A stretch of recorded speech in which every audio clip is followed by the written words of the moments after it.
turn the program over to my colleague, Rhett Buttle. Well, hello, everyone, and welcome. My name is Rhett Buttle. I'm proud to be here today as a small business advocate and president of the Public-Private Strategies Institute. We have an amazing program for you today. I wanted to take a moment to thank all of you who are attending. We're joined today by an audience of thousands of small business owners from across the country.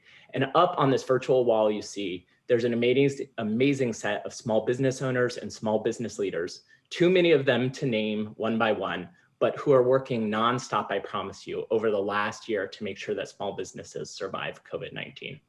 As advocates and leaders in your communities, we know how important taking time away from your business is, so we are so grateful to have you with us today. Shortly after the Biden-Harris administration took office, the Public-Private Strategies Institute was proud to partner with the U.S. Small Business Administration to launch the Getting Back on Track series. These are educational events that help small business owners have the tools that they need to recover from the pandemic. The series is focused on helping them understand the benefits of the American Rescue Plan, provide pathways and access to capital, help them understand how they can be small business vaccine leaders in their communities, and take advantage of digital tools to help their businesses grow. Additionally, this series has been a great opportunity for small business owners to speak directly with their government and for their government to hear from them. To date, we've had almost 30 events, and we've reached over 100,000 small business owners, and we've heard from representatives from the SBA, from Congress, the Department of Commerce. It's an impressive set of leaders, but today takes the cake because we have an amazing power duo. Today, we are so lucky to be joined by the Vice President of the United States, Kamala Harris, and the SBA Administrator. Today's conversation couldn't come at a more important time. Confidence in our economy is high, and everything is beginning to look stronger and better, but we know small business owners need a continued partner in their government. But no fear, two amazing women are on the job. The Vice President and the Administrator are both lifelong champions of small business. They both have been working hard to help small businesses recover from this pandemic, and are now working to secure the bipartisan infrastructure deal that was announced yesterday. This bipartisan infrastructure deal will make a significant impact in improving the lives of small business owners, their workers, and your communities. With that, let's get this program started. It's now my honor and my privilege to turn the conversation over to our amazing SBA Administrator and a friend, Isabel Guzman. Administrator, over to you. Thank you, Rhett, for partnering with the SBA on the Getting Back on Track series and for all that you do for small businesses. Also for gathering this incredible group of entrepreneurs and small business advocates. I know today's discussion is going to be great. We have a strong program with several special guests, including Congressman Jason Crow and our SBA team of dedicated experts, and of course, our Vice President, Kamala Harris. I've spent the past several weeks traveling around the country, meeting with small business owners. They've been reopening their doors and welcoming their customers back. And as the latest economic reports show, our economy is clearly on the road to recovery. From the restaurant owner in Las Vegas who has plans to open more locations across the state, to the music venue operator in Richmond who is once again selling tickets for live shows, small businesses are feeling more optimistic about the future. And it's thanks in large part to the billions of dollars in relief funded by the American Rescue Plan, which Vice President Harris worked so hard to get passed. At the same time, with the impact of COVID-19 still weighing heavily, many of our small businesses continue to struggle. After months of disruptions, increased costs and debt, there is still uncertainty, especially among our smallest businesses in rural and low-income communities and those owned by women and people of color. These entrepreneurs faced historic inequities and persistent barriers, which kept them from accessing early rounds of relief and other vital resources. That's why the Biden-Harris administration's focus on equity is so important. If our nation is going to recover fully, then we must give everyone with an idea or an entrepreneurial dream the tools and support they need to help build our reimagined economy. The SBA has scaled from a $40 billion portfolio to more than $1 trillion in relief, and we remain committed to delivering billions more swiftly and equitably. Today, you'll learn about our COVID economic injury disaster loan program, tax credits to help vaccinate your workforce, our PPP direct forgiveness portal for loans of $150,000 or less, and more. We are working to design and implement programs that are streamlined and accessible to meet our small businesses where they are. And the bipartisan infrastructure deal announced yesterday will be a game changer, providing unprecedented investments in infrastructure and enhancing our global competitiveness. In addition, the Biden-Harris administration's Buy American initiative, which includes a commitment to buy from all of America, will create important new opportunities and will build on efforts to increase federal contracts for small businesses with financing and business development support at the SBA. Small businesses are at the forefront of the Biden-Harris administration's Build Back Better agenda. As we know, they are our job creators and the giants in our economy. I'm honored to be joined today by Vice President Kamala Harris, who throughout her career has fought to strengthen small businesses, increase access to capital, and help all entrepreneurs thrive. She is committed to supporting the smallest of the small businesses through community lenders, which are a critical part of SBA's network. During the pandemic, they were able to provide billions of dollars in PPP forgivable loans to our smallest businesses, thanks to her advocacy. Small businesses are close to her heart, and I am so proud that we have a vice president who regularly takes time to meet with our nation's entrepreneurs to hear about their challenges, ideas, and dreams for the future. Everyone, please join me in giving a warm welcome to Vice President Kamala Harris. Oh, thank you. Well, hello, everyone. Hello. I've been looking at you on this screen in front of me, and I want to thank you all for all the courage and endurance and commitment that you all have shown forever, but especially in this last year and a half. And it is great to be with all of you. I want to thank the administrator, Isabel, Guzman, for your kind introduction, but also for your leadership. She and I have had many conversations since the beginning of the first days of our administration, and you really are so committed and such a great and important leader, especially at this moment in time. So thank you all. Thank you all for your leadership and for being here. When I look at you and when I think about who you are, it's clear. You are not only leaders in business, you are civic leaders, you are community leaders, and you are our country's leaders. I strongly believe that when someone starts a small business, it is a true act of self-determination. A small business owner must have a vision, and through hard work and support, realize that vision, which of course helps determine not only their future, but the future of their community. Just think about it. Small businesses provide almost everything that people need in their community, where they live, in their neighborhood. From the local dry cleaner to the local neighborhood restaurant to the small batch manufacturer. Small businesses create good paying jobs and in fact employ, I don't need to tell you all, nearly half of the private sector workforce of America. Small businesses keep our nation competitive. The president and I spent a lot of time thinking about our relationship with our allies and even our adversaries around the world. And one of the great points of emphasis for us is that we must remain competitive. Well, you are a big part of the formula for how we will do that. All that to say, you do so much. So again, thank you. When the president and I first took office, one of our top priorities was to provide small businesses with relief. And I don't need to remind you guys of those days when we first took office and how folks were hurting and suffering, in particular, how our small businesses were going through so much pain through no fault of their own. But through our American Rescue Plan, we did what we intended to do in terms of relief to the tune of $60 billion. And as a result, so many small businesses have been able to reopen and stay afloat. In fact, we learned today, in the first half of this year, our economy has grown at the fastest rate in nearly 40 years. That's a good sign. And to build on this growth, our administration recognizes that small business owners need more than just relief. They need more than only relief. They need more than relief. And in particular, an area that I focused on, as the administrator has said, is on what small businesses need also in terms of access to capital. access to capital and an infrastructure that supports your growth. And so our administration intends to deliver on both fronts.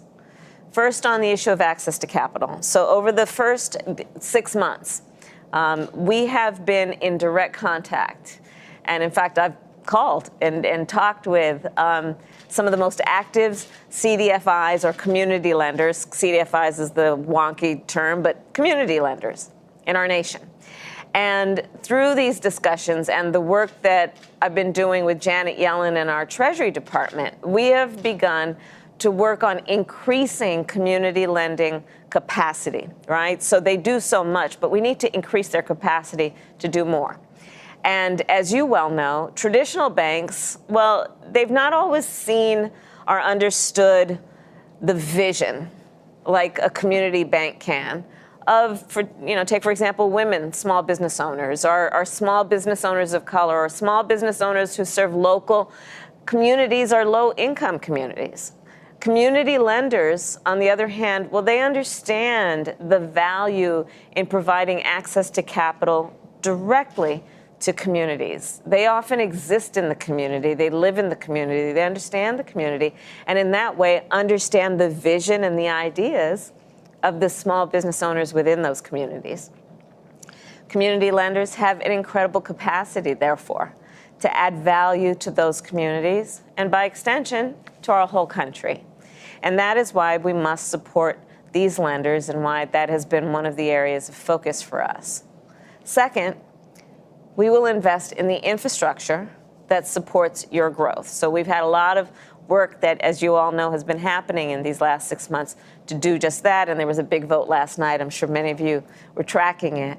And this is all in the context of the work the President and I have been doing for months now with members of Congress on infrastructure policy. So yesterday, the Senate voted to advance a bipartisan infrastructure deal. And 67 senators voted in favor of moving the deal forward, Republican senators and Democratic senators. And the bipartisan infrastructure deal will improve the lives of people in our country and the strength of our small businesses. And I think I will speak for the President and myself to say it's a point of pride that it was a bipartisan deal, because I don't need to tell you all, small businesses, the contribution they make to communities and the challenges they face really don't have much to do with who they voted for in the last election or will in the next election. It has to do with what they need to do on the ground every day to actually be successful and add value to their communities. And why? I mean, if you think about the infrastructure piece of it and why the bipartisan work was important, well, infrastructure, it is more difficult to get your goods to market when our roads are crumbling. Infrastructure, why is that important? Well, it's more difficult for your customers to travel to your store when our transit, in particular our public transit systems, are failing. It is more difficult for small businesses to reach new customers when their internet connection is slow, or in many cases, and I know we have a lot of rural business leaders here, when that internet connection is slow or non-existent. So our infrastructure as a nation needs an upgrade. And the bipartisan infrastructure deal, for that reason, is, we believe, historic, because it will make a once-in-a-generation investment in our nation's infrastructure, positioning our small businesses to compete in the 21st century. And I'll share with you a quick story about an incredible business leader among the many. I've been traveling around the country meeting with folks. And recently I met a business owner by the name of Megan Kaiser. And she runs an agricultural lab in Bowling Green, Missouri. And we had a long conversation. But her family's business is at the cutting edge of precision agriculture and green farming. And her clients, therefore, are from all over the world. But she pointed out she's got a really big problem on the infrastructure point, which is she cannot get the internet at speeds that she needs to load soil samples for her clients. So literally, she's talking to customers or potential customers from around the world, and then she needs to send them her spreadsheet. She needs to send them information about what she's doing. And because the infrastructure around the internet is so slow, she can't upload what she needs to send them immediately. So, what she said to me is, I want to be competitive. I feel that my business is a reflection of America's commitment to business and small business. And she basically let on that it's kind of embarrassing because she wants to be thought of because she is a world-class business. But if she doesn't have the infrastructure to support what she is doing, which is running a world-class business, then what's that going to mean to the bottom line? So our nation's infrastructure must support businesses like hers and support the growth of all small businesses. And with that, let me just end where I began, which is the point of self-determination. I think it's such an important point. All of you have vision and you have drive. A strong sense of purpose often comes from within, as we all know. But it requires support. Support from your family and your friends, support from your community, and you deserve to have the support from your government. So I want you to know that the President and I are 100% committed to supporting America's small businesses and small business owners. And again, thank you all for your leadership, for your courage, for your strength, for your vision. And I look forward to working with you as we go forward. Thank you all very much. Thank you. Well, that was amazing. Now you know what motivates me every day. I mean, this incredible incentive for helping our small businesses. And now it's my privilege to introduce two small business owners, Tiara Flynn and Walt Rowan. Tiara Flynn is an entrepreneur and an Air Force veteran from Las Vegas, Nevada. As president and CEO of Some New Marketing, a minority business enterprise originally launched by her father, it's a family business, Tiara helps fellow small business owners access the marketing tools they need to grow. She's won numerous awards for her efforts to partner with other minority business enterprises. And Some New Marketing received SBA assistance during the COVID pandemic through our PPP and EIDL programs. So welcome, Tiara. Please kick us off and share your question for the Vice President. Thank you so much, Administrator Guzman. As a two-time SBA award-winning family-owned firm, we really appreciate you being here and the support that we've gotten over the years. Madam Vice President, I can't thank you enough for being here with us small business owners today.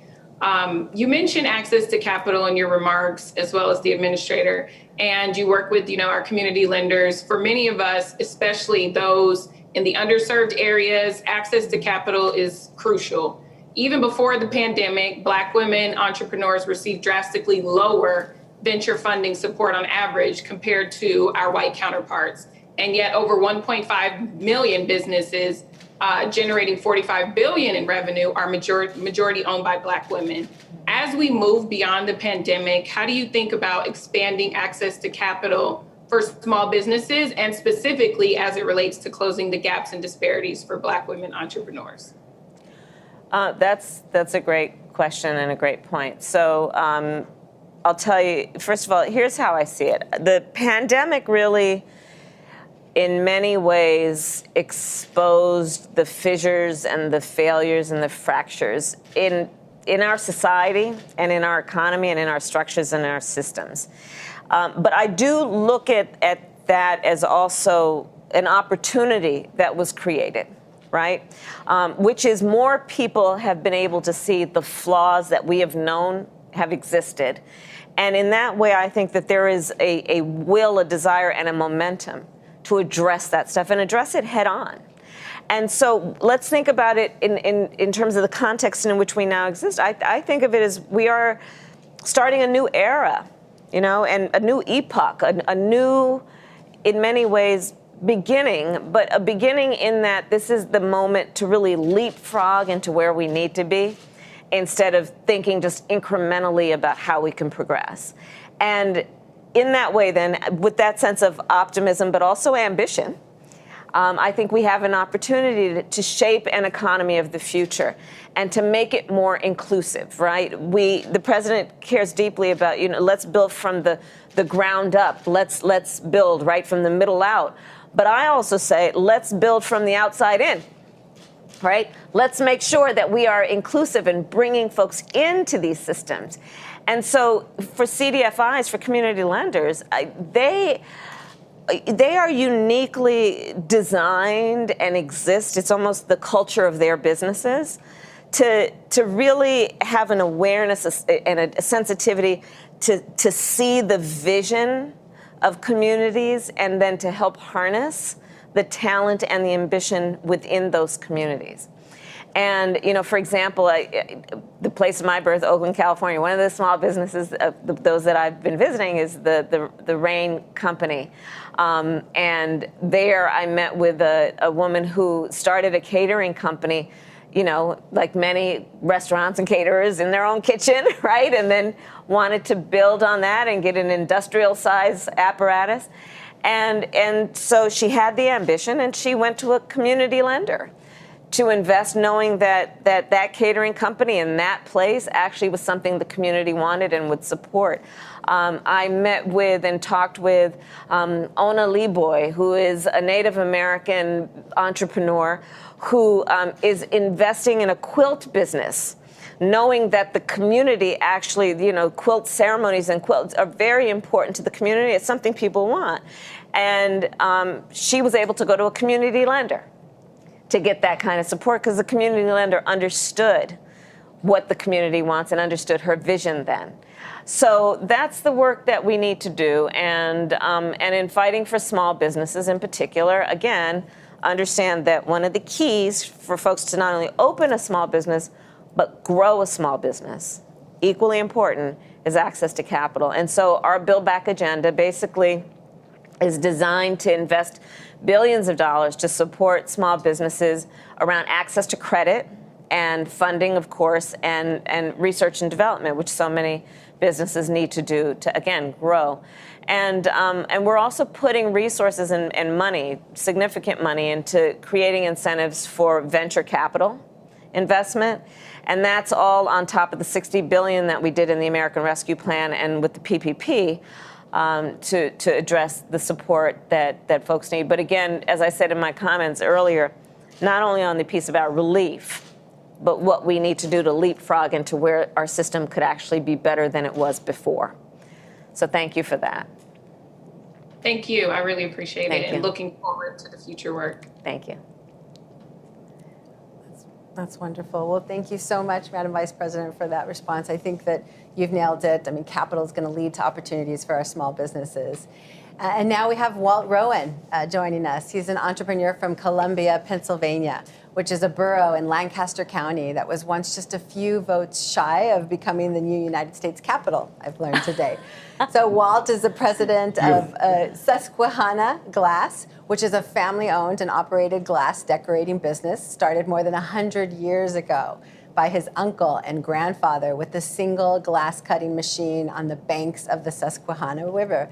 So Walt has led the growth and expansion of the business to include extensive work in product development and sourcing, and he's proud to offer as well the Made in America sticker on most of his products and programs. Susquehanna Glass also received crucial relief during the pandemic from the SBA's PPP program. So welcome, Walt. Great to have you here. Please share your question for the Vice President. Good afternoon, Madam Vice President. It is an honor to be speaking with you. My name is Walt Rowan. I am the owner of Susquehanna Glass in Columbia, Pennsylvania, and I'm a member of the Small Business for America's Future Small Business Council. We are a family-owned business that has been in business for over 111 years. We employ a little over 60 people. 50% of those are women. The pandemic has affected a majority of small street business owners, including myself. And infrastructure is so important to our work to recover from COVID-19, not just through the bipartisan infrastructure deal of new roads and bridges, but also through the broader investments in family supports like childcare, you spoke to in the Build Back Better plan as well. My question is, small businesses are the heartbeat of our economy and our communities. Sometimes it feels like policymakers just don't hear us. How are you to make small businesses have a voice in your efforts? That's great. Well, first, let me congratulate you and your family, Walt. That's incredible. And I'm sure you've got a lot of lessons learned, and I'm sure you're by virtue of being with this group, sharing it with everyone. I'd like to hear some of the lessons learned so that I can make sure that our policies are reflecting those lessons as well. But here's how I see it, and I hope that this is something that I can say over and over again to as many people as possible. I believe that our small business owners are pillars of the community.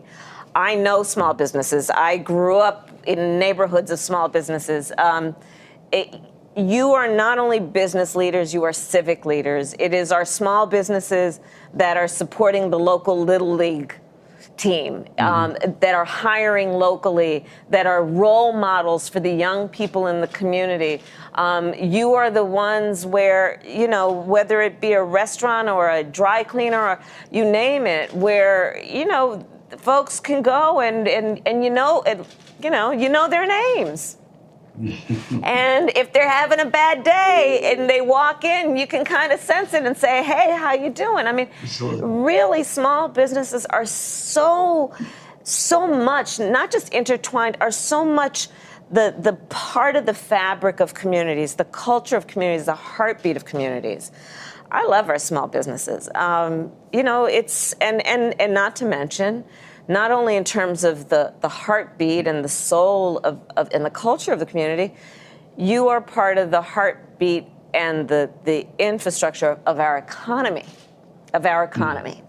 So for all of those reasons, we have to see, highlight, uplift the stories and the role of our small businesses.